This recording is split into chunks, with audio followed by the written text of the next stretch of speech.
بسم الله الرحمن الرحيم. ألف لام ميم. ذلك الكتاب لا ريب فيه هدى للمتقين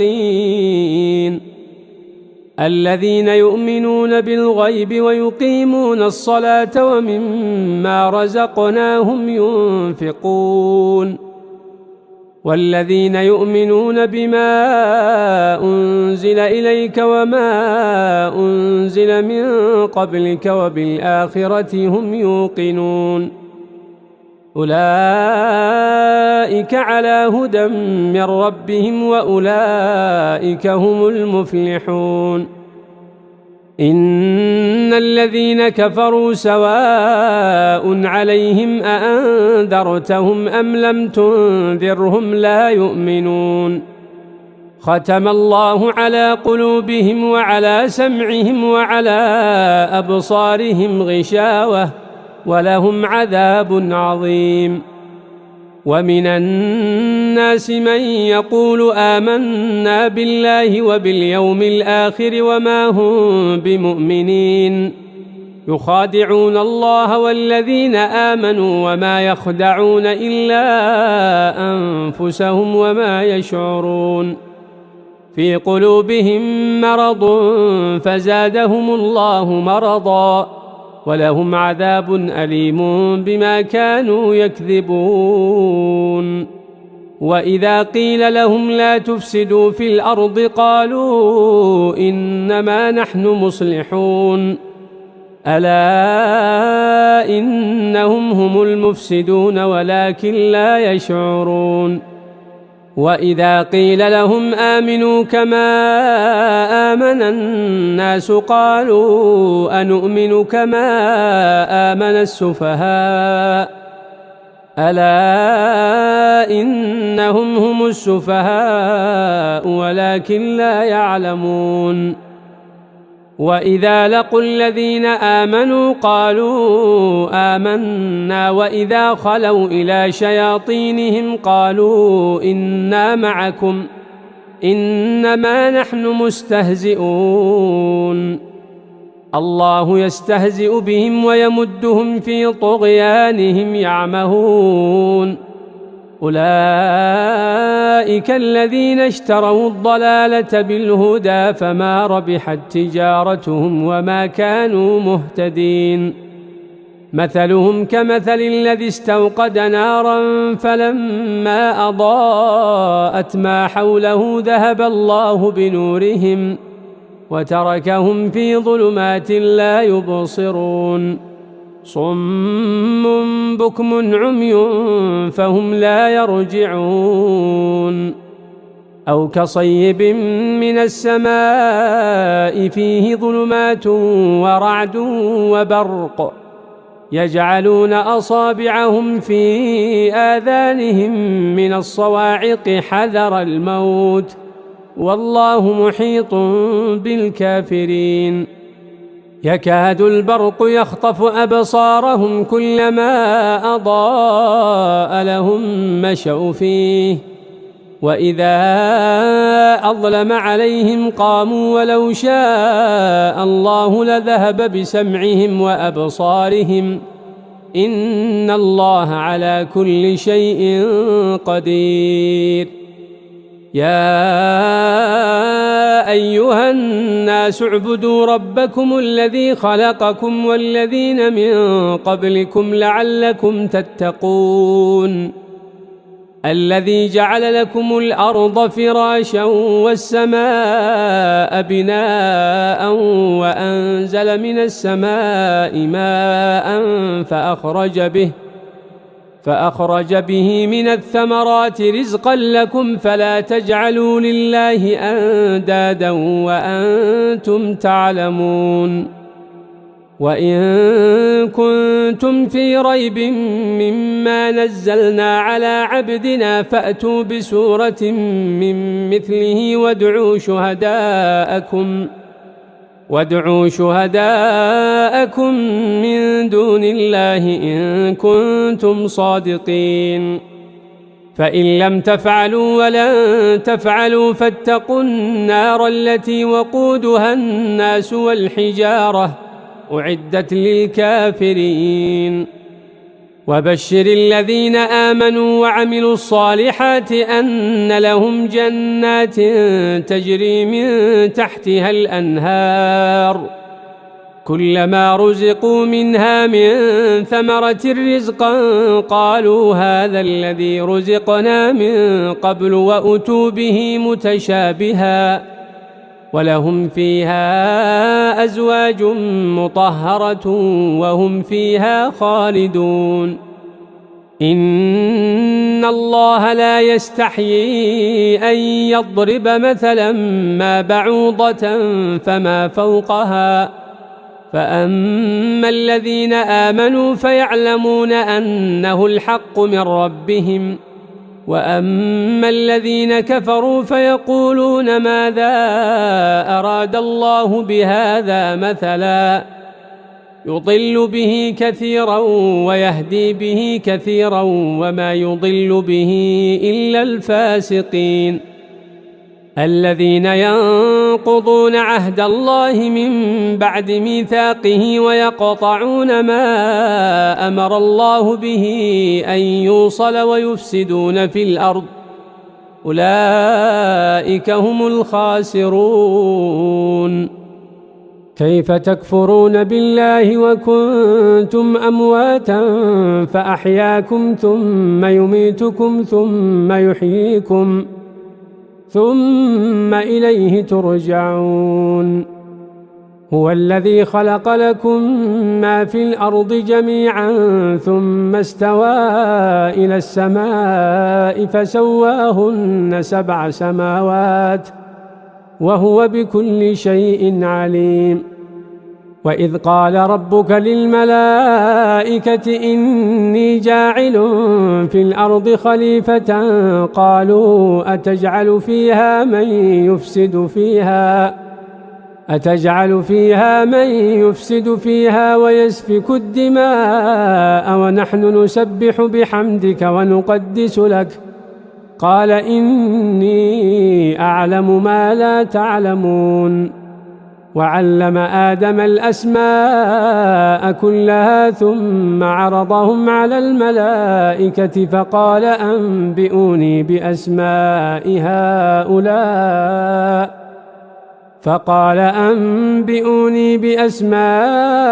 هؤلاء إن كنتم صادقين قالوا سبحانك لا علم لنا إلا ما علمتنا إنك أنت العليم الحكيم قال يا آدم أنبئهم بأسمائهم فلما أنبأهم بأسمائهم قال ألم أقل لكم إني أعلم غيب السماوات والأرض وأعلم ما تبدون وما كنتم تكتمون وإذ قلنا للملائكة اسجدوا لآدم فسجدوا إلا إبليس أبى واستكبر وكان من الكافرين وقلنا يا آدم اسكن أنت وزوجك الجنة وكلا منها رغدا حيث شئتما ولا تقربا هذه الشجرة فتكونا من الظالمين فأزلهما الشيطان عنها فأخرجهما مما كانا فيه وقلنا اهبطوا بعضكم لبعض عدو ولكم في الأرض مستقر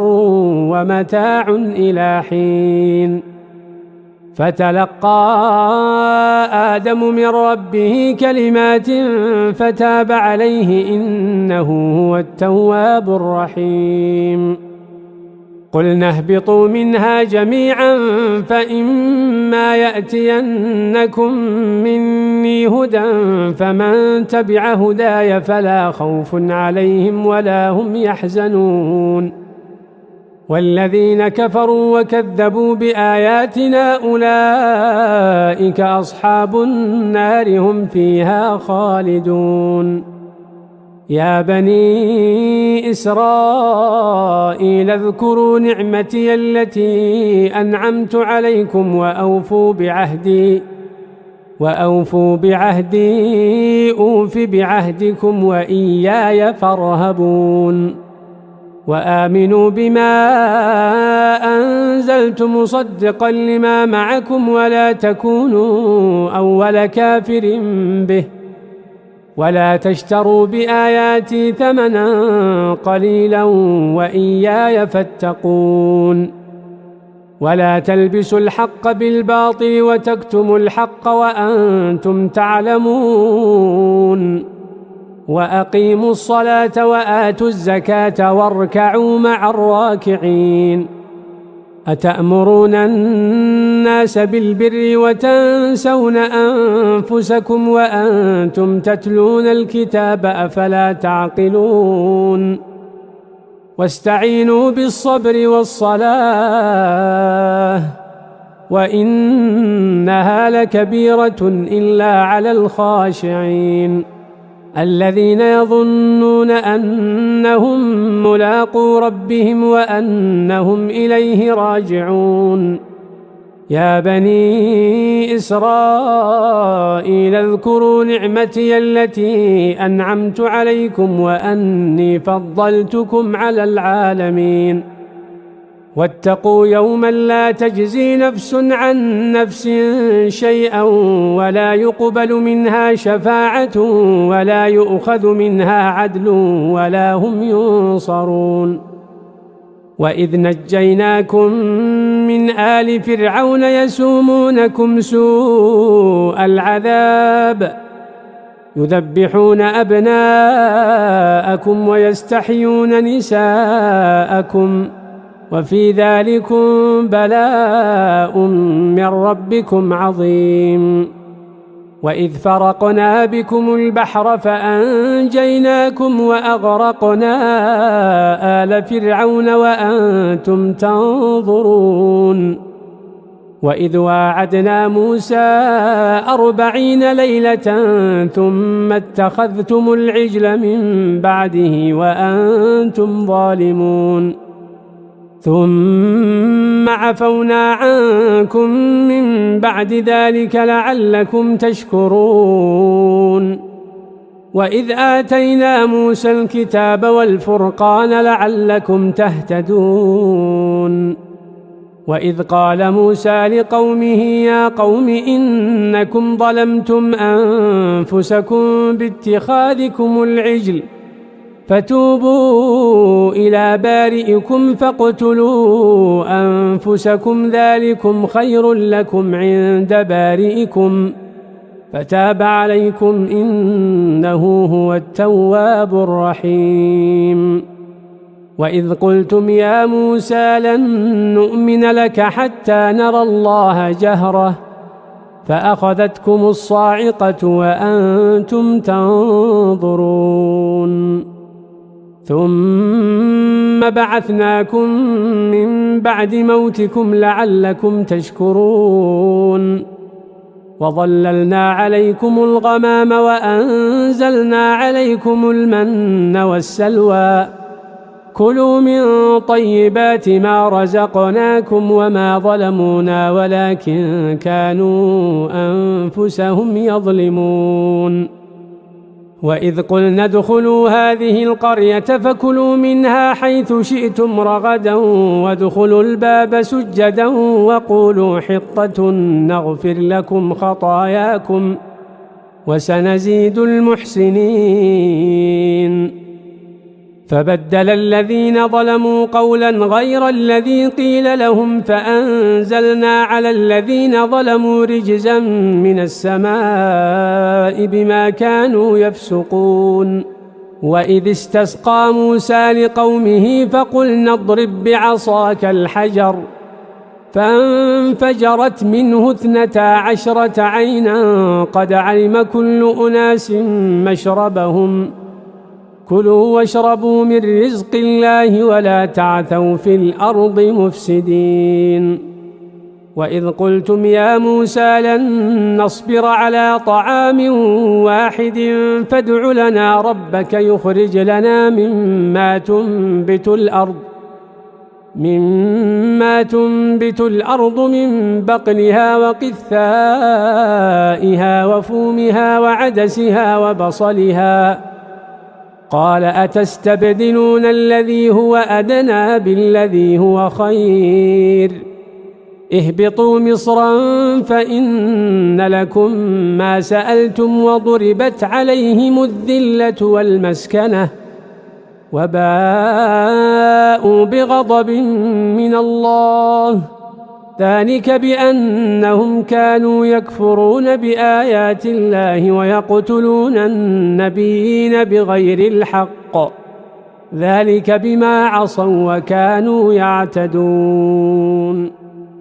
إن الذين آمنوا والذين هادوا والنصارى والصابئين من آمن بالله واليوم الآخر وعمل صالحا فلهم أجرهم عند ربهم ولا خوف عليهم ولا هم يحزنون وإذ أخذنا ميثاقكم ورفعنا فوقكم الطور خذوا ما آتيناكم بقوة واذكروا ما فيه لعلكم تتقون ثم توليتم من بعد ذلك فلولا فضل الله عليكم ورحمته لكنتم من الخاسرين ولقد علمتم الذين اعتدوا منكم في السبت فقلنا لهم كونوا قردة خاسئين فجعلناها نكالا لما بين يديها وما خلفها وموعظة للمتقين وإذ قال موسى لقومه إن الله يأمركم أن تذبحوا بقرة قالوا أتتخذنا هزوا قال أعوذ بالله أن أكون من الجاهلين قالوا ادع لنا ربك يبين لنا ما هي قال إنه يقول إنها بقرة لا فارض ولا بكر عوان بين ذلك فافعلوا ما تؤمرون قالوا ادع لنا ربك يبين لنا ما لونها قال إنه يقول إنها بقرة صفراء فاقع لونها تسر الناظرين قالوا ادع لنا ربك يبين لنا ما هي إن البقرة شابه علينا وإنا إن شاء الله لمهتدون قال إنه يقول إنها بقرة لا ذلول تثير الأرض ولا تسقي الحرث مسلمة لا شية فيها قالوا الآن جئت بالحق فذبحوها وما كادوا يفعلون وإذ قتلتم نفسا فادارأتم فيها والله مخرج ما كنتم تكتمون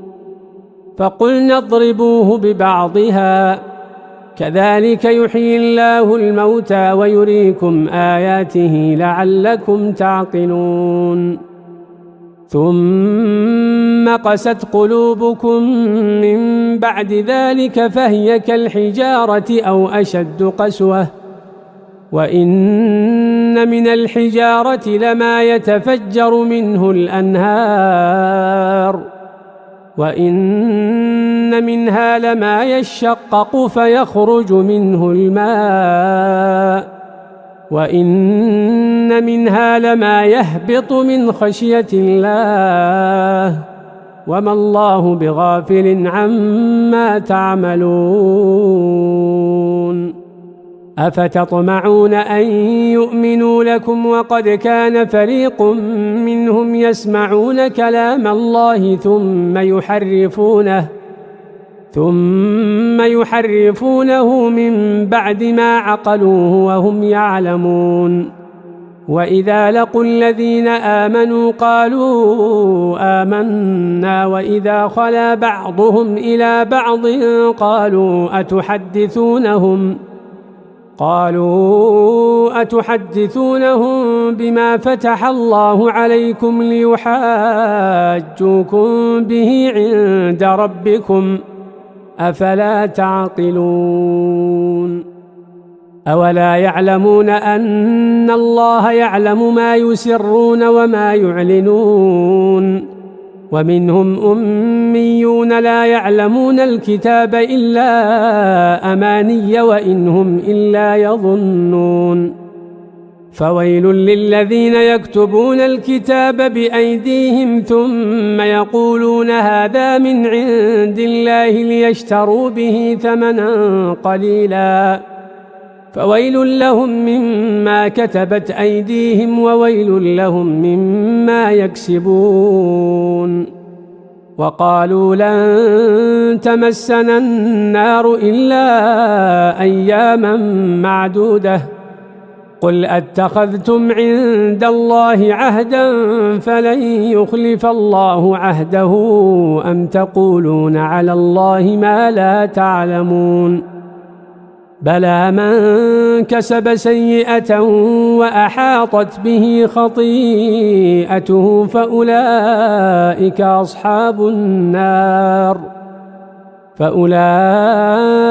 أصحاب النار هم فيها خالدون.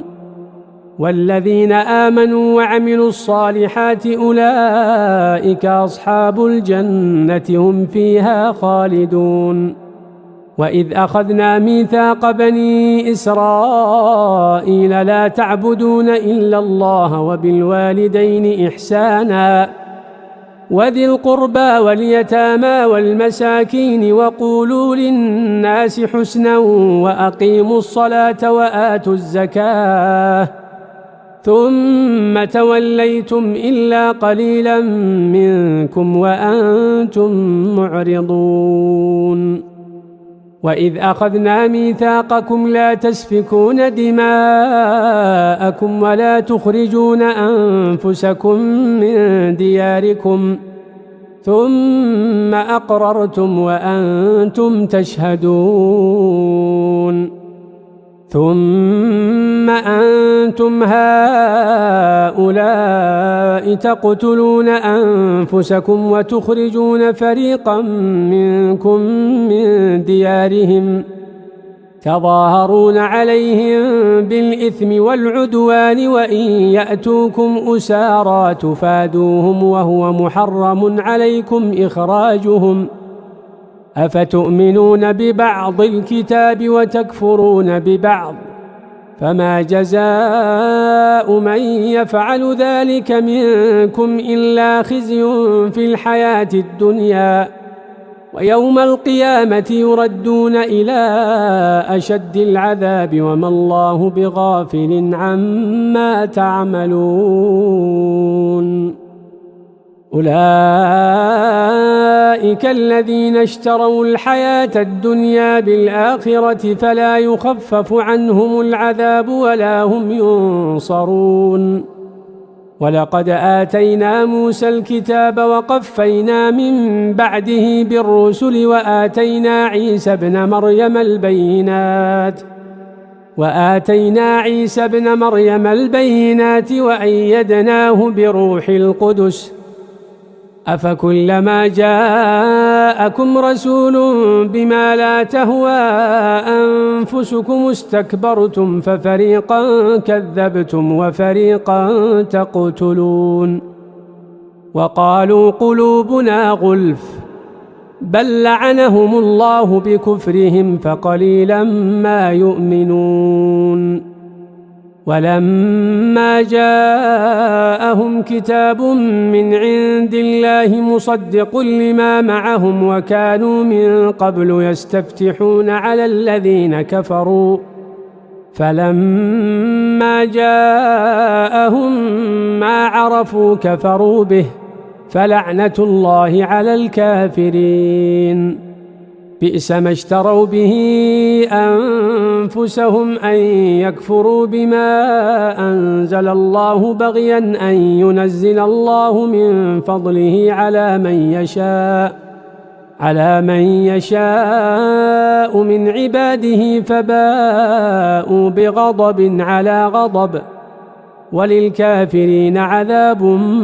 مهين. وإذا قيل لهم آمنوا بما أنزل الله قالوا نؤمن بما أنزل علينا ويكفرون بما وراءه وهو الحق مصدقا لما معهم. قل فلم تقتلون أنبياء الله من قبل إن كنتم مؤمنين؟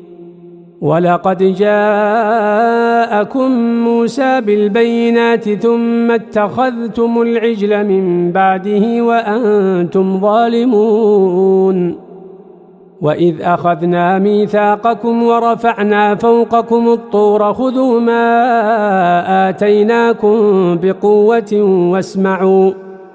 قالوا سمعنا وعصينا وأشربوا في قلوبهم العجل بكفرهم. قل بئس ما يأمركم به إيمانكم إن كنتم مؤمنين. قل إن كانت لكم الدار الآخرة عند الله خالصة من دون الناس فتمنوا الموت إن كنتم صادقين، ولن يتمنوه أبدا بما قدمت أيديهم، والله عليم بالظالمين. ولتجدنهم أحرص الناس على حياة ومن الذين أشركوا يود أحدهم لو يعمر 1000 سنة وما هو بمزحزحه من العذاب أن يعمر، والله بصير بما يعملون. قل من كان عدوا لجبريل فإنه نزله على قلبك بإذن الله مصدقا لما بين يديه وهدى وبشرى للمؤمنين. من كان عدوا لله وملائكته ورسله وجبريل وميكال فإن الله عدو للكافرين. ولقد أنزلنا إليك آيات بينات وما يكفر بها إلا الفاسقون. أوكلما عاهدوا عهدا نبذه فريق منهم بل أكثرهم لا يؤمنون. ولما جاءهم رسول من عند الله مصدق لما معهم نبذ فريق من الذين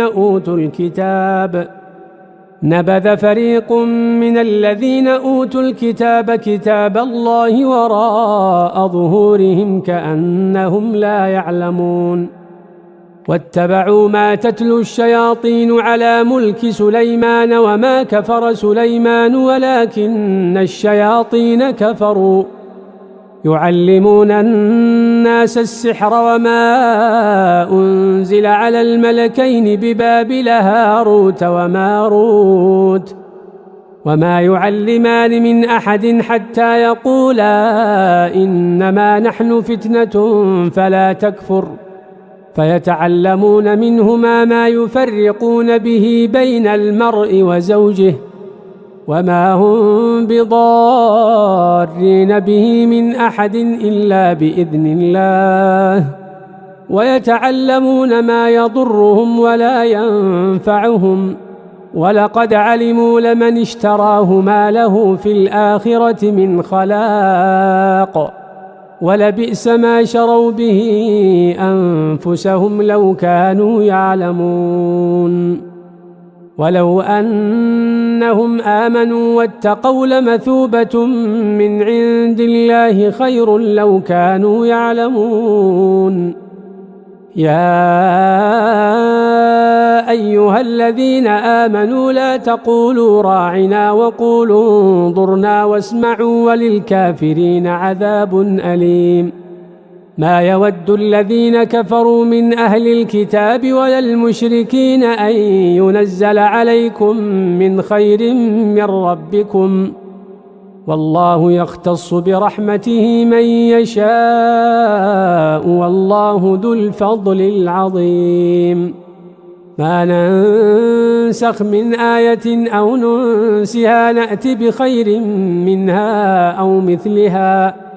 ألم تعلم أن الله على كل شيء قدير ألم تعلم أن الله له ملك السماوات والأرض وما لكم من دون الله من ولي ولا نصير أم تريدون أن تسألوا رسولكم كما سئل موسى من قبل ومن يتبدل الكفر بالإيمان فقد ضل سواء السبيل ود كثير من أهل الكتاب لو يردونكم من بعد إيمانكم كفارا حسدا من عند أنفسهم من بعد ما تبين لهم الحق فاعفوا واصفحوا حتى يأتي الله بأمره إن الله على كل شيء قدير وأقيموا الصلاة وآتوا الزكاة وما تقدموا لأنفسكم من خير تجدوه عند الله إن الله بما تعملون بصير وقالوا لن يدخل الجنة إلا من كان هودا أو نصارى تلك أمانيهم قل هاتوا برهانكم إن كنتم صادقين بلى من أسلم وجهه لله وهو محسن فله أجره عند ربه ولا خوف عليهم ولا هم يحزنون وقالت اليهود ليست النصارى على شيء وقالت النصارى ليست اليهود على شيء وهم يتلون الكتاب كذلك قال الذين لا يعلمون مثل قولهم فالله يحكم بينهم يوم القيامة فيما كانوا فيه يختلفون ومن أظلم ممن منع مساجد الله أن يذكر فيها اسمه وسعى في خرابها أولئك ما كان لهم أن يدخلوها إلا خائفين لهم في الدنيا خزي ولهم في الآخرة عذاب عظيم ولله المشرق والمغرب فأينما تولوا فثم وجه الله إن الله واسع عليم وقالوا اتخذ الله ولدا سبحانه بل له ما في السماوات والأرض كل له قانتون بديع السماوات والأرض وإذا قضى أمرا فإنما يقول له كن فيكون وقال الذين لا يعلمون لولا يكلمنا الله أو تأتينا آية كذلك قال الذين من قبلهم مثل قولهم تشابهت قلوبهم قد بينا الآيات لقوم يوقنون إنا أرسلناك بالحق بشيرا ونذيرا ولا تسأل عن أصحاب الجحيم ولن ترضى عنك اليهود ولا النصارى حتى تتبع ملتهم قل إن هدى الله هو الهدى ولئن اتبعت أهواءهم بعد الذي جاءك من العلم ما لك من الله من ولي ولا نصير الذين آتيناهم الكتاب يتلونه حق تلاوته أولئك يؤمنون به ومن يكفر به فأولئك هم الخاسرون يا بني إسرائيل اذكروا نعمتي التي أنعمت عليكم وأني فضلتكم على العالمين واتقوا يوما لا تجزي نفس عن نفس شيئا ولا يقبل منها عدل ولا تنفعها شفاعة ولا هم ينصرون وإذ ابتلى إبراهيم ربه بكلمات فأتمهن قال إني جاعلك للناس إماما قال ومن ذريتي قال لا ينال عهد الظالمين وإذ جعلنا البيت مثابة للناس وأمنا واتخذوا من مقام إبراهيم مصلى وعهدنا إلى إبراهيم وإسماعيل أن طهرا بيتي للطائفين والعاكفين والركع السجود وإذ قال إبراهيم رب اجعل هذا بلدا آمنا وارزق أهله من الثمرات من آمن منهم بالله واليوم الآخر قال ومن كفر فأمتعه قليلا ثم أضطره إلى عذاب النار وبئس المصير وإذ يرفع إبراهيم القواعد من البيت وإسماعيل ربنا تقبل منا إنك أنت السميع العليم ربنا واجعلنا مسلمين لك ومن ذريتنا أمة مسلمة لك وأرنا مناسكنا وتب علينا إنك أنت التواب الرحيم ربنا وابعث فيهم رسولا منهم يتلو عليهم آياتك ويعلمهم الكتاب والحكمة ويزكيهم إنك أنت العزيز الحكيم ومن يرغب عن ملة إبراهيم إلا من سفه نفسه ولقد اصطفيناه في الدنيا وإنه في الآخرة لمن الصالحين إذ قال له ربه أسلم قال أسلمت لرب العالمين ووصى بها إبراهيم بنيه ويعقوب يا بني إن الله اصطفى لكم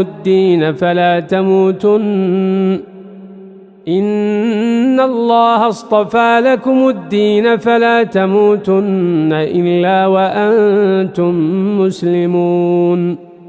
أم كنتم شهداء إذ حضر يعقوب الموت إذ قال لبنيه ما تعبدون من بعدي قالوا نعبد إلهك وإله آبائك إبراهيم وإسماعيل وإسحاق إلها واحدا ونحن له مسلمون تلك أمة قد خلت لها ما كسبت ولكم ما كسبتم ولا تسألون عما كانوا يعملون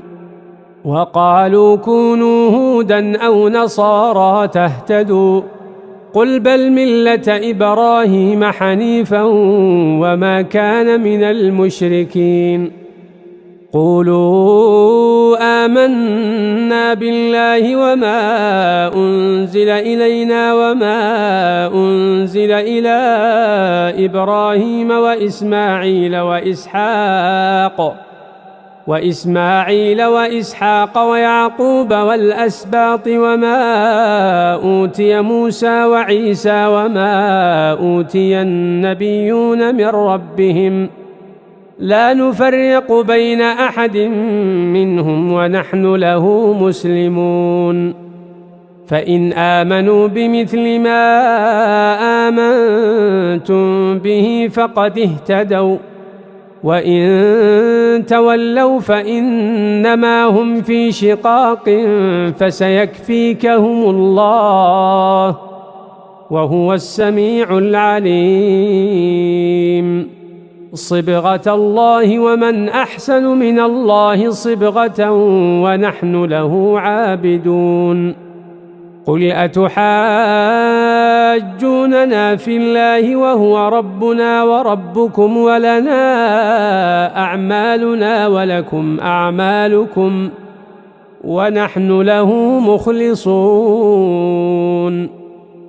أم تقولون إن إبراهيم وإسماعيل وإسحاق ويعقوب والأسباط كانوا هودا أو نصارى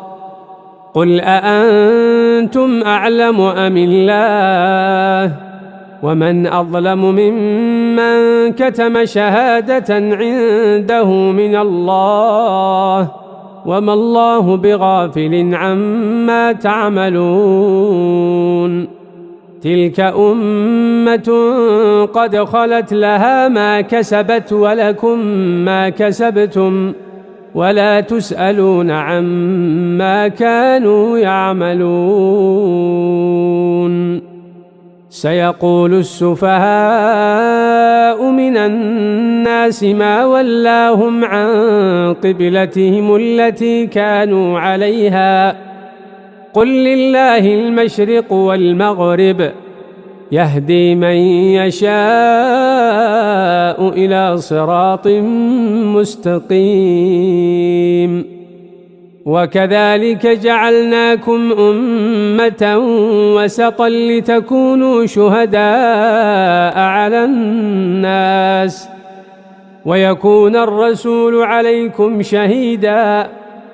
وما جعلنا القبلة التي كنت عليها إلا لنعلم من يتبع الرسول ممن ينقلب على عقبيه وإن كانت لكبيرة إلا على الذين هدى الله وما كان الله ليضيع إيمانكم إن الله بالناس لرؤوف رحيم.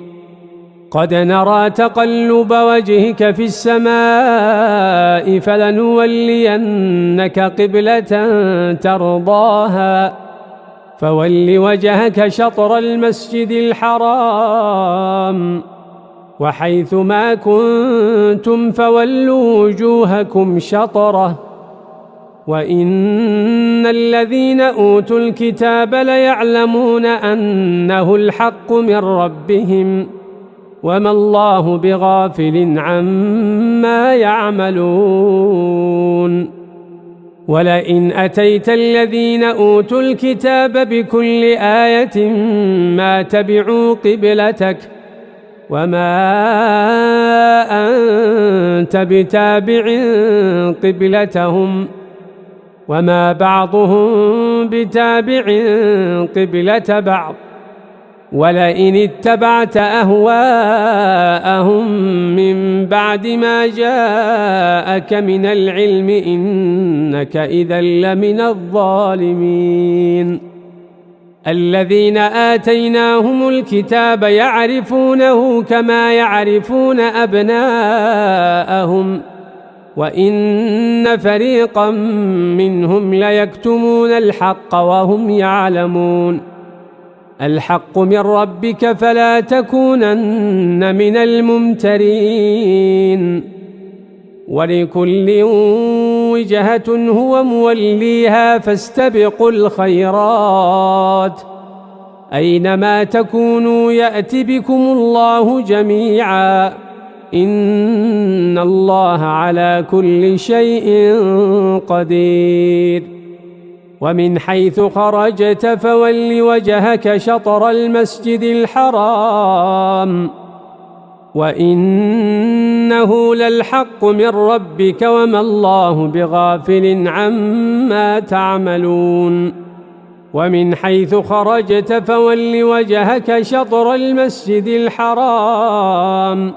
وحيث ما كنتم فولوا وجوهكم شطره لئلا يكون للناس عليكم حجة إلا الذين ظلموا منهم فلا تخشوهم واخشوني ولأتم نعمتي عليكم ولعلكم تهتدون كما أرسلنا فيكم رسولا منكم يتلو عليكم آياتنا ويزكيكم ويعلمكم الكتاب والحكمة ويعلمكم ما لم تكونوا تعلمون فاذكروني أذكركم واشكروا لي ولا تكفرون يا أيها الذين آمنوا استعينوا بالصبر والصلاة إن الله مع الصابرين ولا تقولوا لمن يقتل في سبيل الله أموات بل أحياء ولكن لا تشعرون ولنبلونكم بشيء من الخوف والجوع ونقص من الأموال والأنفس والثمرات وبشر الصابرين الذين إذا أصابتهم مصيبة قالوا إنا لله وإنا إليه راجعون أولئك عليهم صلوات من ربهم ورحمة وأولئك هم المهتدون إن الصفا والمروة من شعائر الله فمن حج البيت أو اعتمر فلا جناح عليه أن يطوف بهما ومن تطوع خيرا فإن الله شاكر عليم إن الذين يكتمون ما أنزلنا من البينات والهدى من بعد ما بيناه للناس في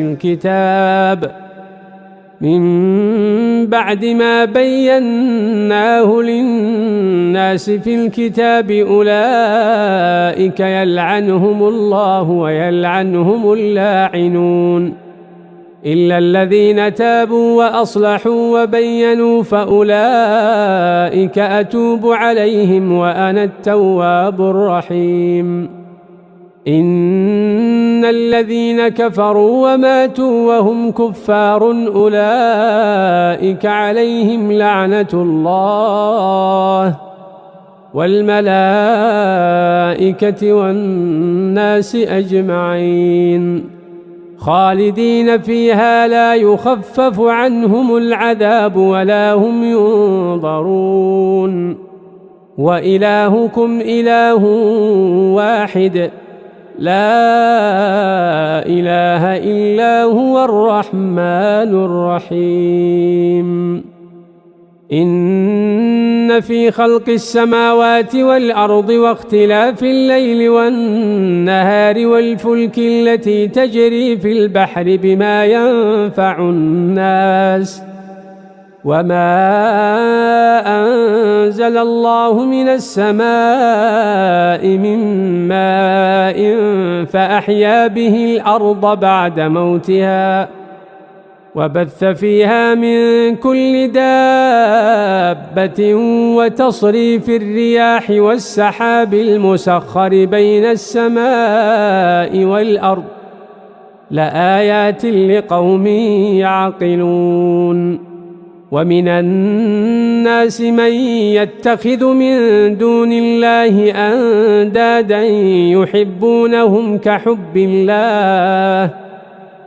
والذين آمنوا أشد حبا لله ولو يرى الذين ظلموا إذ يرون العذاب أن القوة لله جميعا وأن الله شديد العذاب إذ تبرأ الذين اتبعوا من الذين اتبعوا ورأوا العذاب وتقطعت بهم الأسباب وقال الذين اتبعوا لو أن لنا كرة فنتبرأ منهم كما تبرأوا منا كذلك يريهم الله أعمالهم حسرات عليهم وما هم بخارجين من النار يا أيها الناس كلوا مما في الأرض حلالا طيبا ولا تتبعوا خطوات الشيطان إنه لكم عدو مبين إنما يأمركم بالسوء والفحشاء وأن تقولوا على الله ما لا تعلمون وإذا قيل لهم اتبعوا ما أنزل الله قالوا بل نتبع ما ألفينا عليه آباءنا أولو كان آباؤهم لا يعقلون شيئا ولا يهتدون ومثل الذين كفروا كمثل الذي ينعق بما لا يسمع إلا دعاء ونداء صم بكم عمي فهم لا يعقلون يا أيها الذين آمنوا كلوا من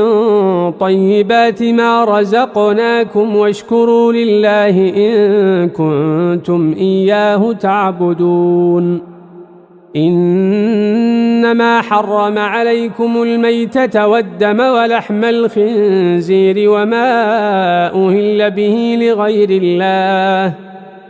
فمن اضطر غير باغ ولا عاد فلا إثم عليه إن الله غفور رحيم إن الذين يكتمون ما أنزل الله من الكتاب ويشترون به ثمنا قليلا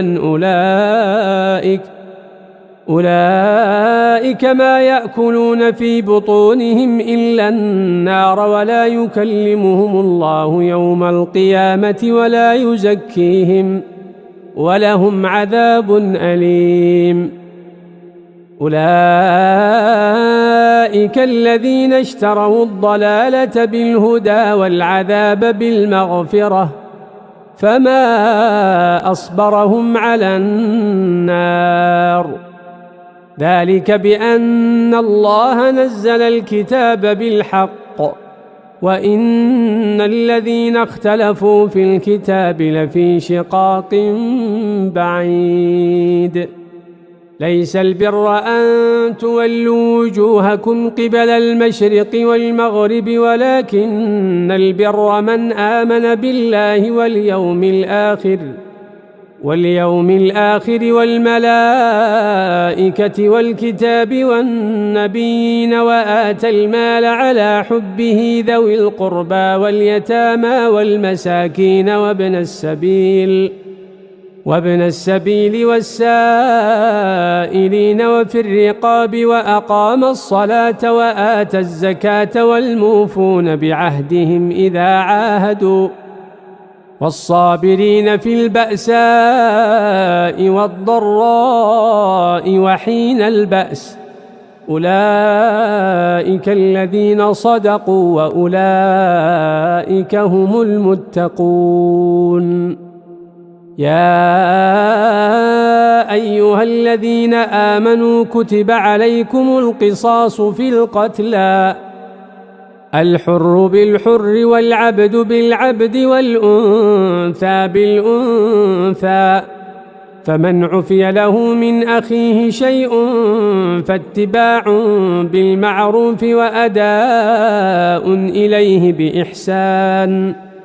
ذلك تخفيف من ربكم ورحمة، فمن اعتدى بعد ذلك فله عذاب أليم. ولكم في القصاص حياة يا أولي الألباب لعلكم تتقون.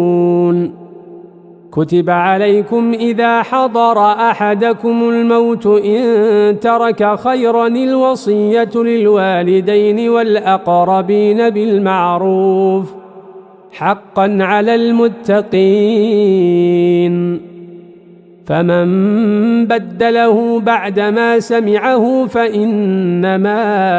إثمه على الذين يبدلونه، إن الله سميع عليم. فمن خاف من موص جنفا أو إثما فأصلح بينهم فلا إثم عليه، إن الله غفور رحيم. يا أيها الذين آمنوا كتب عليكم الصيام كما كتب على الذين من قبلكم لعلكم تتقون، أياما معدودات، فمن كان منكم مريضا أو على سفر فعدة من أيام أخر، وعلى الذين يطيقونه فدية طعام مسكين، فمن تطوع خيرا فهو خير له، وأن تصوموا خير لكم إن كنتم تعلمون. شهر رمضان الذي أنزل فيه القرآن هدى للناس وبينات من الهدى والفرقان، فمن شهد منكم الشهر فليصمه، ومن كان مريضا أو على سفر فعدة من أيام أخر، يريد الله بكم اليسر ولا يريد بكم العسر، ولتكملوا العدة ولتكبروا الله على ما هداكم ولعلكم تشكرون. وإذا سألك عبادي عني فإني قريب أجيب دعوة الداع إذا دعان، فليستجيبوا لي وليؤمنوا بي لعلهم يرشدون. أحل لكم ليلة الصيام الرفث إلى نسائكم هن لباس لكم وأنتم لباس لهن، علم الله أنكم كنتم تختانون أنفسكم فتاب عليكم وعفى عنكم، فالآن باشروهن وابتغوا ما كتب الله لكم، وكلوا واشربوا حتى يتبين لكم الخيط الأبيض من الخيط الأسود من الفجر، ثم أتموا الصيام إلى الليل ولا تباشروهن وأنتم عاكفون في المساجد، تلك حدود الله فلا تقربوها، كذلك يبين الله آياته للناس لعلهم يتقون. ولا تأكلوا أموالكم بينكم بالباطل وتدلوا بها إلى الحكام لتأكلوا فريقا من أموال الناس بالإثم وأنتم تعلمون. يسألونك عن الأهلة قل هي مواقيت للناس والحج، وليس البر بأن تأتوا البيوت من ظهورها ولكن البر من اتقى، وأتوا البيوت من أبوابها، واتقوا الله لعلكم تفلحون. وقاتلوا في سبيل الله الذين يقاتلونكم ولا تعتدوا إن الله لا يحب المعتدين واقتلوهم حيث ثقفتموهم وأخرجوهم من حيث أخرجوكم والفتنة أشد من القتل ولا تقاتلوهم عند المسجد الحرام حتى يقاتلوكم فيه فإن قاتلوكم فاقتلوهم كذلك جزاء الكافرين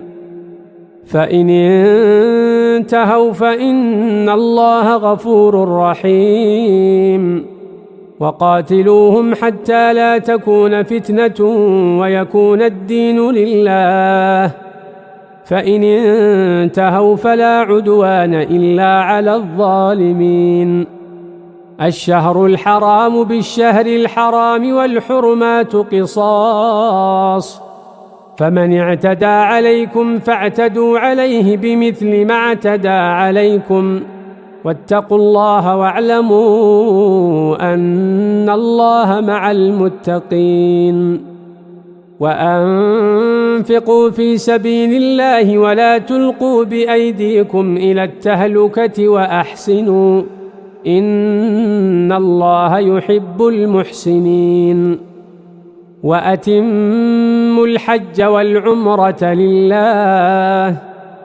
فإن أحصرتم فما استيسر من الهدي ولا تحلقوا رؤوسكم حتى يبلغ الهدي محله فمن كان منكم مريضا أو به أذى من رأسه ففدية من صيام أو صدقة أو نسك فإذا أمنتم فمن تمتع بالعمرة إلى الحج فما استيسر من الهدي فمن لم يجد فصيام 3 أيام في الحج و7 إذا رجعتم تلك 10 كاملة ذلك لمن لم يكن أهله حاضر المسجد الحرام واتقوا الله واعلموا أن الله شديد العقاب الحج أشهر معلومات فمن فرض فيهن الحج فلا رفث ولا فسوق ولا جدال في الحج وما تفعلوا من خير يعلمه الله وتزودوا فإن خير الزاد التقوى واتقون يا أولي الألباب ليس عليكم جناح أن تبتغوا فضلا من ربكم فإذا أفضتم من عرفات فاذكروا الله عند المشعر الحرام واذكروه كما هداكم وإن كنتم من قبله لمن الضالين ثم أفيضوا من حيث أفاض الناس واستغفروا الله إن الله غفور رحيم فإذا قضيتم مناسككم فاذكروا الله كذكركم آباءكم أو أشد ذكرا فمن الناس من يقول ربنا آتنا في الدنيا وما له في الآخرة من خلاق ومنهم من يقول ربنا آتنا في الدنيا حسنة وفي الآخرة حسنة وقنا عذاب النار أولئك لهم نصيب مما كسبوا والله سريع الحساب واذكروا الله في أيام معدودات فمن تعجل في يومين فلا إثم عليه ومن تأخر فلا إثم عليه لمن اتقى واتقوا الله واعلموا أنكم إليه تحشرون. ومن الناس من يعجبك قوله في الحياة الدنيا ويشهد الله على ما في قلبه وهو ألد الخصام، وإذا تولى سعى في الأرض ليفسد فيها ويهلك الحرث والنسل، والله لا يحب الفساد. وإذا قيل له اتق الله أخذته العزة بالإثم فحسبه جهنم ولبئس المهاد. ومن الناس من يشري نفسه ابتغاء مرضات الله والله رؤوف بالعباد. يا أيها الذين آمنوا ادخلوا في السلم كافة ولا تتبعوا خطوات الشيطان إنه لكم عدو مبين. فإن زللتم من بعد ما جاءتكم البينات فاعلموا أن الله عزيز حكيم. هل ينظرون إلا أن يأتيهم الله في ظلل من الغمام والملائكة وقضي الأمر وإلى الله ترجع الأمور. سل بني إسرائيل كم آتيناهم من آية بينة ومن يبدل نعمة الله من بعد ما جاءته فإن الله شديد العقاب. زين للذين كفروا الحياة الدنيا ويسخرون من الذين آمنوا والذين اتقوا فوقهم يوم القيامة والله يرزق من يشاء بغير حساب. كان الناس أمة واحدة فبعث الله النبيين مبشرين ومنذرين وأنزل معهم الكتاب بالحق ليحكم بين الناس فيما اختلفوا فيه وما اختلف فيه إلا الذين أوتوه من بعد ما جاءتهم البينات بغيا بينهم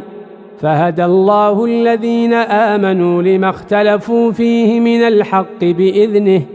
والله يهدي من يشاء إلى صراط مستقيم. أم حسبتم أن تدخلوا الجنة ولما يأتكم مثل الذين خلوا من قبلكم مستهم البأساء والضراء وزلزلوا حتى يقول الرسول والذين آمنوا معه متى نصر الله ألا إن نصر الله قريب. يسألونك ماذا ينفقون قل ما أنفقتم من خير فللوالدين والأقربين واليتامى والمساكين وابن السبيل وما تفعلوا من خير فإن الله به عليم.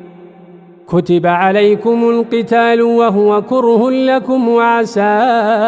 أن تكرهوا شيئا وهو خير لكم وعسى أن تحبوا شيئا وهو شر لكم والله يعلم وأنتم لا تعلمون. يسألونك عن الشهر الحرام قتال فيه قل قتال فيه كبير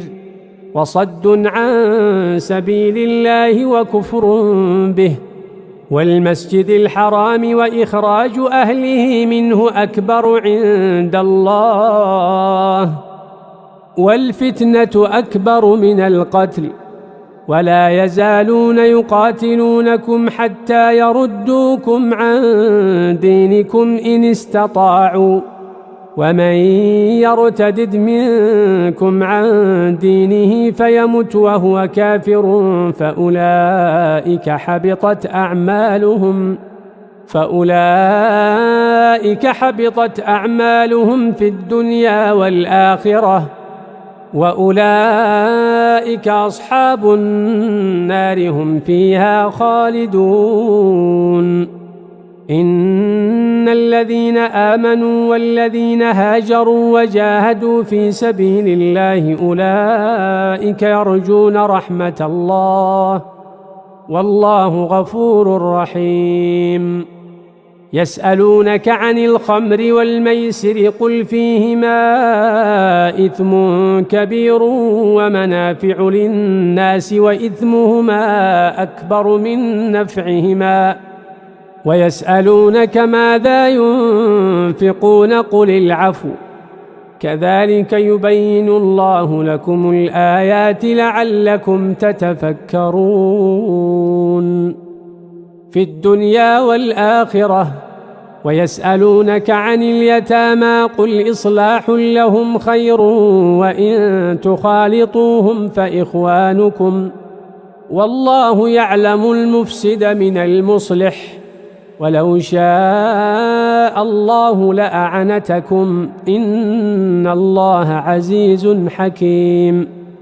ولا تنكحوا المشركات حتى يؤمن ولأمة مؤمنة خير من مشركة ولو أعجبتكم ولا تنكحوا المشركين حتى يؤمنوا ولعبد مؤمن خير من مشرك ولو أعجبكم أولئك يدعون إلى النار والله يدعو إلى الجنة والمغفرة بإذنه ويبين آياته للناس لعلهم يتذكرون. ويسألونك عن المحيض قل هو أذى فاعتزلوا النساء في المحيض ولا تقربوهن حتى يطهرن فإذا تطهرن فأتوهن من حيث أمركم الله إن الله يحب التوابين ويحب المتطهرين. نساؤكم حرث لكم فأتوا حرثكم أنى شئتم وقدموا لأنفسكم واتقوا الله واعلموا أنكم ملاقوه وبشر المؤمنين. ولا تجعلوا الله عرضة لأيمانكم أن تبروا وتتقوا وتصلحوا بين الناس والله سميع عليم. لا يؤاخذكم الله باللغو في أيمانكم ولكن يؤاخذكم بما كسبت قلوبكم والله غفور حليم. للذين يؤلون من نسائهم تربص 4 أشهر فإن فاءوا فإن الله غفور رحيم. وإن عزموا الطلاق فإن الله سميع عليم. والمطلقات يتربصن بأنفسهن 3 قروء ولا يحل لهن أن يكتمن ما خلق الله في أرحامهن إن كن يؤمن بالله واليوم الآخر وبعولتهن أحق بردهن في ذلك إن أرادوا إصلاحا ولهن مثل الذي عليهن بالمعروف وللرجال عليهن درجة والله عزيز حكيم. الطلاق 2 فإمساك بمعروف أو تسريح بإحسان ولا يحل لكم أن تأخذوا مما آتيتموهن شيئا إلا أن يخافا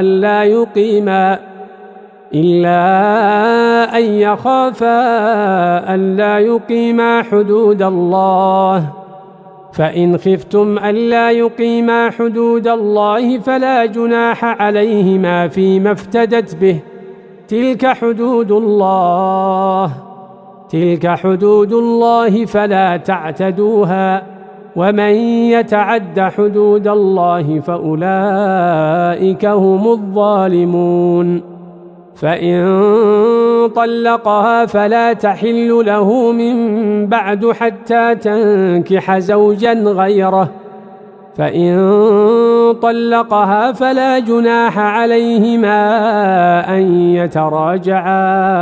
إن ظنا أن يقيما حدود الله، وتلك حدود الله يبينها لقوم يعلمون. وإذا طلقتم النساء فبلغن أجلهن فأمسكوهن بمعروف أو سرحوهن بمعروف، ولا تمسكوهن ضرارا لتعتدوا، ومن يفعل ذلك فقد ظلم نفسه. ولا تتخذوا آيات الله هزوا،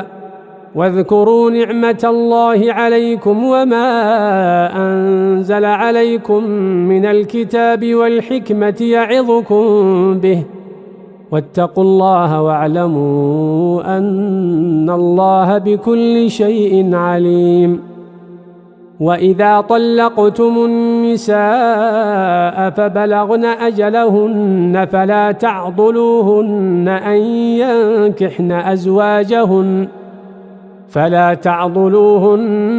أن ينكحن أزواجهن إذا تراضوا بينهم بالمعروف، ذلك يوعظ به من كان منكم يؤمن بالله واليوم الآخر، ذلكم أزكى لكم وأطهر، والله يعلم وأنتم لا تعلمون. والوالدات يرضعن أولادهن حولين كاملين لمن أراد أن يتم الرضاعة، وعلى المولود له رزقهن وكسوتهن بالمعروف، لا تكلف نفس إلا وسعها، لا تضار والدة بولدها ولا مولود له بولده، وعلى الوارث مثل ذلك، فإن أرادا فصالا عن تراض منهما وتشاور فلا جناح عليهما. وإن أردتم أن تسترضعوا أولادكم فلا جناح عليكم إذا سلمتم ما آتيتم بالمعروف، واتقوا الله واعلموا أن الله بما تعملون بصير. والذين يتوفون منكم ويذرون أزواجا يتربصن بأنفسهن 4 أشهر و10، فإذا بلغن أجلهن فلا جناح عليكم فيما فعلن في أنفسهن بالمعروف، والله بما تعملون خبير. ولا جناح عليكم فيما عرضتم به من خطبة النساء أو أكننتم في أنفسكم، علم الله أنكم ستذكرونهن ولكن لا تواعدوهن سرا إلا أن تقولوا قولا معروفا، ولا تعزموا عقدة النكاح حتى يبلغ الكتاب أجله، واعلموا أن الله يعلم ما في أنفسكم فاحذروه، واعلموا أن الله غفور حليم. لا جناح عليكم إن طلقتم النساء ما لم تمسوهن أو تفرضوا لهن فريضة ومتعوهن على الموسع قدره وعلى المقتر قدره متاعا بالمعروف حقا على المحسنين. وإن طلقتموهن من قبل أن تمسوهن وقد فرضتم لهن فريضة فنصف ما فرضتم إلا أن يعفون أو يعفو الذي بيده عقدة النكاح وأن تعفوا أقرب للتقوى ولا تنسوا الفضل بينكم إن الله بما تعملون بصير. حافظوا على الصلوات والصلاة الوسطى وقوموا لله قانتين. فإن خفتم فرجالا أو ركبانا فإذا أمنتم فاذكروا الله كما علمكم ما لم تكونوا تعلمون. والذين يتوفون منكم ويذرون أزواجا وصية لأزواجهم متاعا إلى الحول غير إخراج فإن خرجن فلا جناح عليكم فيما فعلن في أنفسهن من معروف والله عزيز حكيم. وللمطلقات متاع بالمعروف حقا على المتقين كذلك يبين الله لكم آياته لعلكم تعقلون. ألم تر إلى الذين خرجوا من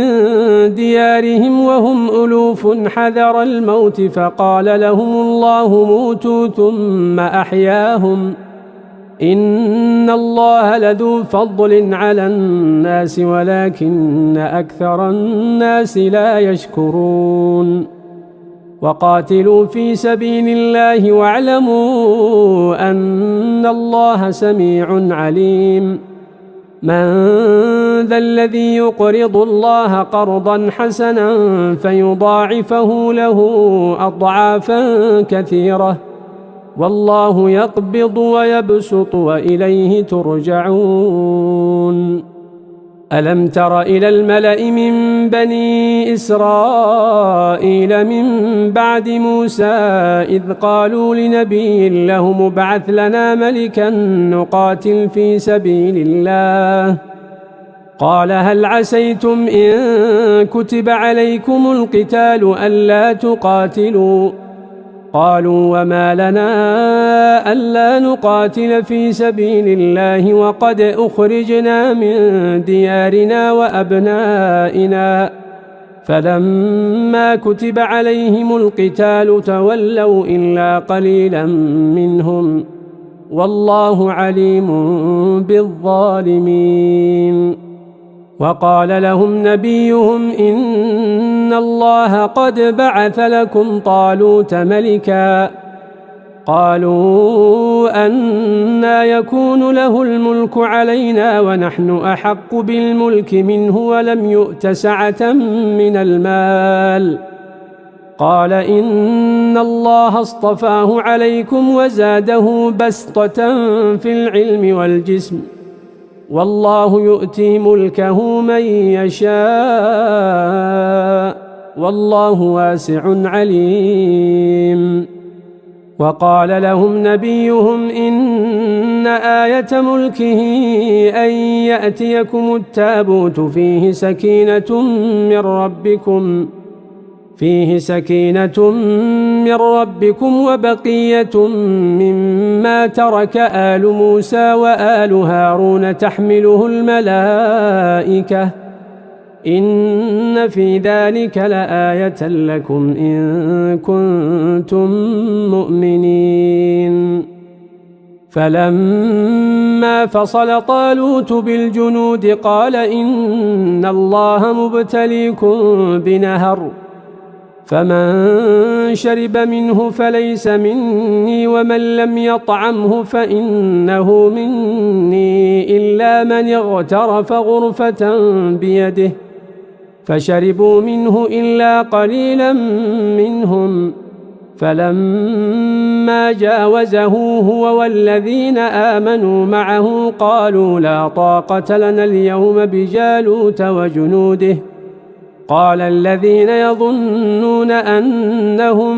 ملاقو الله كم من فئة قليلة غلبت فئة كثيرة بإذن الله والله مع الصابرين ولما برزوا لجالوت وجنوده قالوا ربنا أفرغ علينا صبرا وثبت أقدامنا وانصرنا على القوم الكافرين فهزموهم بإذن الله وقتل داود جالوت وآتاه الله الملك والحكمة وعلمه مما يشاء ولولا دفع الله الناس بعضهم ببعض لفسدت الأرض ولكن الله ذو فضل على العالمين تلك آيات الله نتلوها عليك بالحق وإنك لمن المرسلين تلك الرسل فضلنا بعضهم على بعض منهم من كلم الله ورفع بعضهم درجات وآتينا عيسى ابن مريم البينات وأيدناه بروح القدس ولو شاء الله ما اقتتل الذين من بعدهم من بعد ما جاءتهم البينات ولكن اختلفوا فمنهم من آمن ومنهم من كفر ولو شاء الله ما اقتتلوا ولكن الله يفعل ما يريد يا أيها الذين آمنوا أنفقوا مما رزقناكم من قبل أن يأتي يوم لا بيع فيه ولا خلة ولا شفاعة والكافرون هم الظالمون الله لا إله إلا هو الحي القيوم لا تأخذه سنة ولا نوم له ما في السماوات وما في الأرض من ذا الذي يشفع عنده إلا بإذنه يعلم ما بين أيديهم وما خلفهم ولا يحيطون بشيء من علمه إلا بما شاء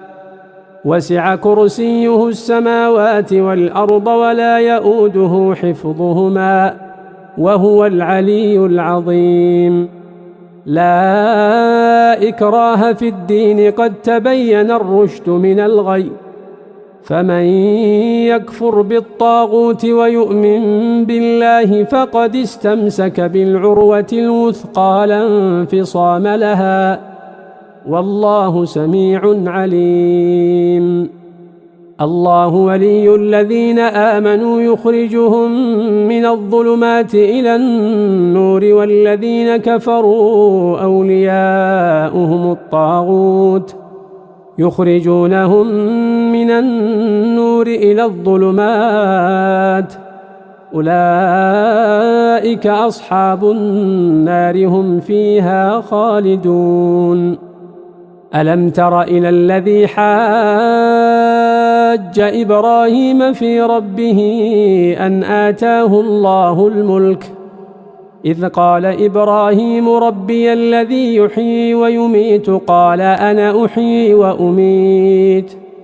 قال إبراهيم فإن الله يأتي بالشمس من المشرق فأت بها من المغرب فبهت الذي كفر والله لا يهدي القوم الظالمين أو كالذي مر على قرية وهي خاوية على عروشها قال أنى يحيي هذه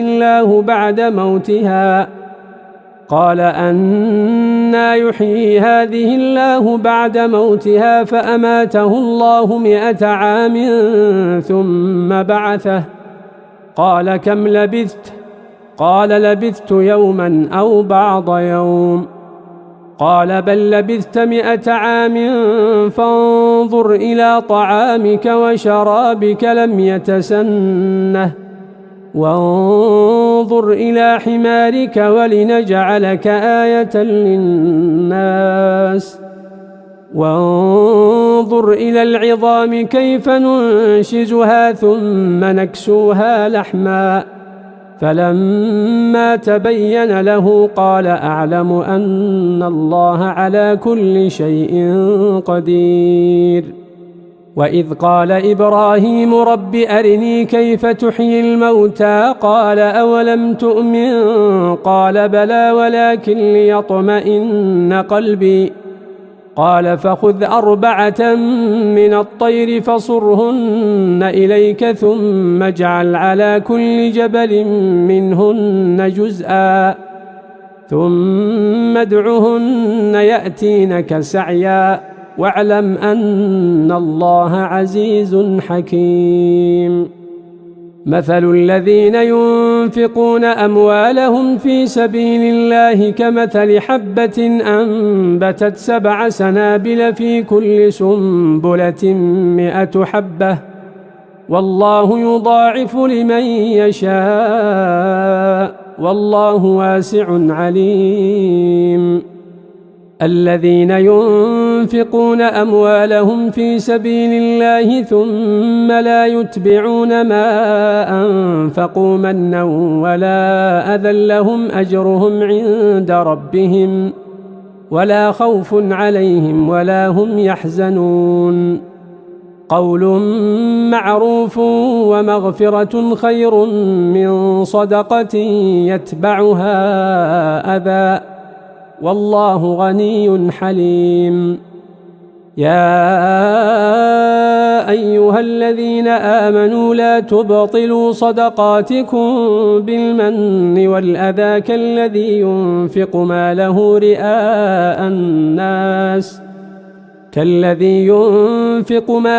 رئاء الناس ولا يؤمن بالله واليوم الآخر فمثله كمثل صفوان عليه تراب فأصابه وابل فتركه صلدا لا يقدرون على شيء مما كسبوا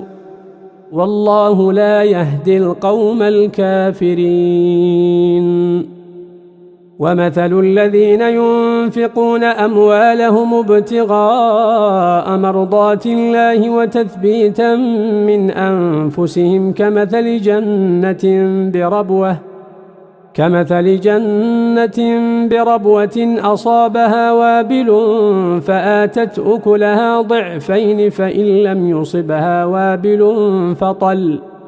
والله بما تعملون بصير أيود أحدكم أن تكون له جنة من نخيل وأعناب تجري من تحتها الأنهار له فيها من كل الثمرات وأصابه الكبر وله ذرية ضعاء فأصابها إعصار فيه نار فاحترقت كذلك يبين الله لكم الآيات لعلكم تتفكرون يا أيها الذين آمنوا أنفقوا من طيبات ما كسبتم ومما أخرجنا لكم من الأرض ولا تيمموا الخبيث منه تنفقون ولستم بآخذيه إلا أن تغمضوا فيه واعلموا أن الله غني حميد الشيطان يعدكم الفقر ويأمركم بالفحشاء والله يعدكم مغفرة منه وفضلا والله واسع عليم يؤتي الحكمة من يشاء ومن يؤت الحكمة فقد أوتي خيرا كثيرا وما يذكر إلا أولو الألباب وما أنفقتم من نفقة أو نذرتم من نذر فإن الله يعلمه وما للظالمين من أنصار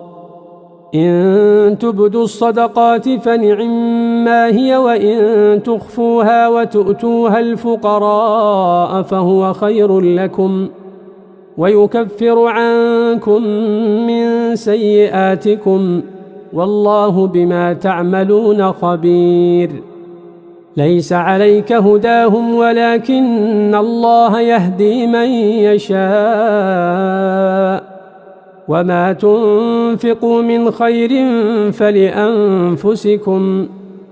وما تنفقون إلا ابتغاء وجه الله وما تنفقوا من خير يوفى إليكم وأنتم لا تظلمون للفقراء الذين أحصروا في سبيل الله لا يستطيعون ضربا في الأرض يحسبهم الجاهل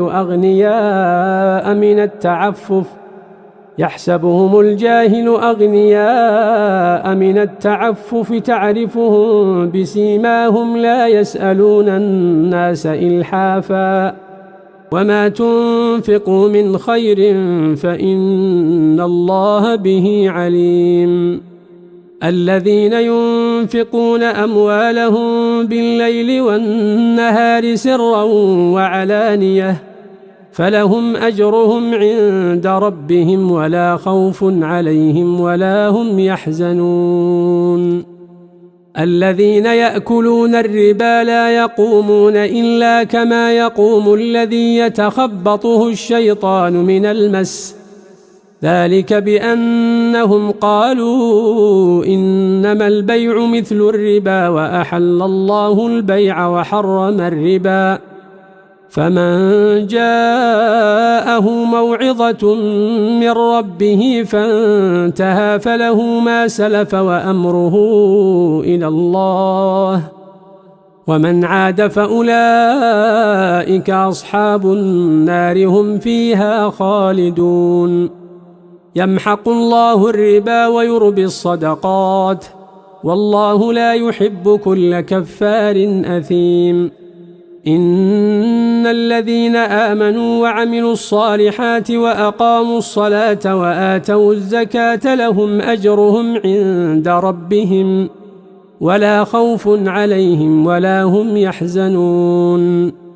يا أيها الذين آمنوا اتقوا الله وذروا ما بقي من الربا إن كنتم مؤمنين فإن لم تفعلوا فأذنوا بحرب من الله ورسوله وإن تبتم فلكم رؤوس أموالكم لا تظلمون ولا تظلمون وإن كان ذو عسرة فنظرة إلى ميسرة وأن تصدقوا خير لكم إن كنتم تعلمون واتقوا يوما ترجعون فيه إلى الله ثم توفى كل نفس ما كسبت وهم لا يظلمون يا أيها الذين آمنوا إذا تداينتم بدين إلى أجل مسمى فاكتبوه وليكتب بينكم كاتب بالعدل ولا يأب كاتب أن يكتب كما علمه الله فليكتب وليملل الذي عليه الحق وليتق الله ربه ولا يبخس منه شيئا فإن كان الذي عليه الحق سفيها أو ضعيفا أو لا يستطيع أن يمل هو فليملل وليه بالعدل واستشهدوا شهيدين من رجالكم فإن لم يكونا رجلين فرجل وامرأتان ممن ترضون من الشهداء أن تضل إحداهما فتذكر إحداهما الأخرى ولا يأبى الشهداء إذا ما دعوا ولا تسأموا أن تكتبوه صغيرا أو كبيرا إلى أجله ذلكم أقسط عند الله وأقوم للشهادة وأدنى أن لا ترتابوا إلا أن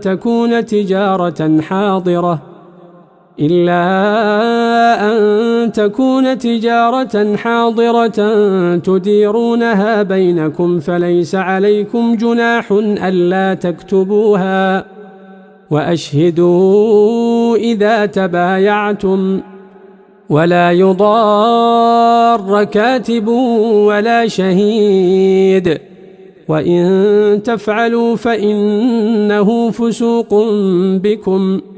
واتقوا الله ويعلمكم الله والله بكل شيء عليم. وإن كنتم على سفر ولم تجدوا كاتبا فرهان مقبوضة فإن أمن بعضكم بعضا فليؤدي الذي اؤتمن أمانته وليتق الله ربه ولا تكتموا الشهادة ومن يكتمها فإنه آثم قلبه والله بما تعملون عليم. لله ما في السماوات وما في الأرض وإن تبدوا ما في أنفسكم أو تخفوه يحاسبكم به الله فيغفر لمن يشاء ويعذب من يشاء والله على كل شيء قدير. آمن الرسول بما أنزل إليه من ربه والمؤمنون كل آمن بالله وملائكته وكتبه ورسله لا نفرق بين أحد من رسله وقالوا سمعنا وأطعنا غفرانك ربنا وإليك المصير. لا يكلف الله نفسا إلا وسعها لها ما كسبت وعليها ما اكتسبت ربنا لا تؤاخذنا إن نسينا أو أخطأنا ربنا ولا تحمل علينا إصرا كما حملته على الذين من قبلنا ربنا ولا تحملنا ما لا طاقة لنا به واعف عنا واغفر لنا وارحمنا أنت مولانا فانصرنا على القوم الكافرين.